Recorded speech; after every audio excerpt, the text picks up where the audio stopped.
Takulandirani ku AMTV Malawi kuchimake kwa nkhani zenizeni. Ngati nkhani imeneyo kuno kulibe, dziwani kuti nkhani imeneyo ndi yabodza. Kuplanta yakundira ndi live atakugenda ndo MCB hapa live zochitika kundira ndi kuplanta ya ndekulimatie khasa atagenda kuti kwafutiratu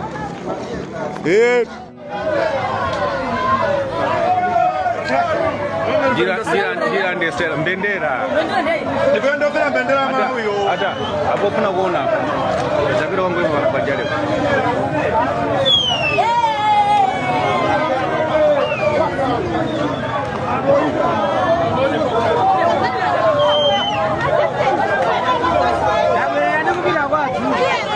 Jira ndedu kukanisa ijende manganya kudutsa. Akutafira mbendera. Yadutsara MCP irandu 7 okaru banjale. Ndirande stailo akutafira mbendera. Imeneyo yambika. Miyala yambika mwene ndirande stailo. Akutafira mbendera manganya kayari kuti kayakanisa uku.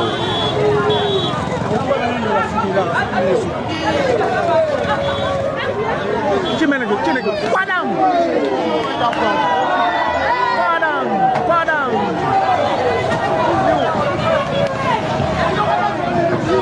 Eya miyala imeneyo miyala cheka wana manzi imeneyo cheka chikati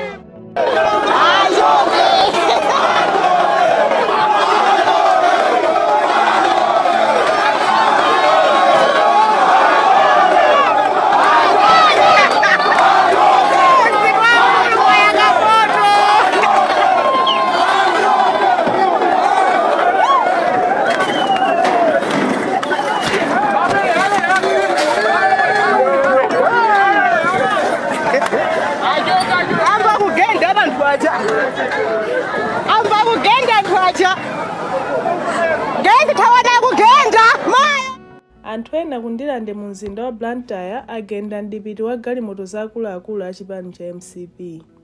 Nduna yofalitsa nkhani yemwenso ni mkulu okopa anthu mchipani Moses Kunkuyu inali kundirande kulimbikitsa anthu kuti alembetse mukaundula wa voti. Izi zapangitsa Kunkuyu kuthetsera panjira ulendo wawo oyendera anthu komanso zitukuko. Ulendo unayambira ku Chilomoni komwe zinthu zinavuta pomwe zipolowe zinayamba kundirande. Akuluakulu a chipani anali ndi pologalamu yokafika m'boma la Thyolo.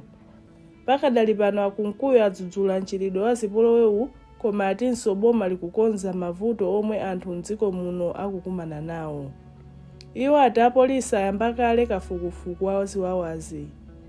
Izi zadzapata angotha sabata imodzi anthu enanso ku Lilongwe atayenda ndi zikwanje kuopseza azipani zotsutsa omwe ankafuna kuchita zionetsero zokhuza ndondomeko ya chisankho.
osayiwala kupanga subscribe ku channel ya AMTV Malawi.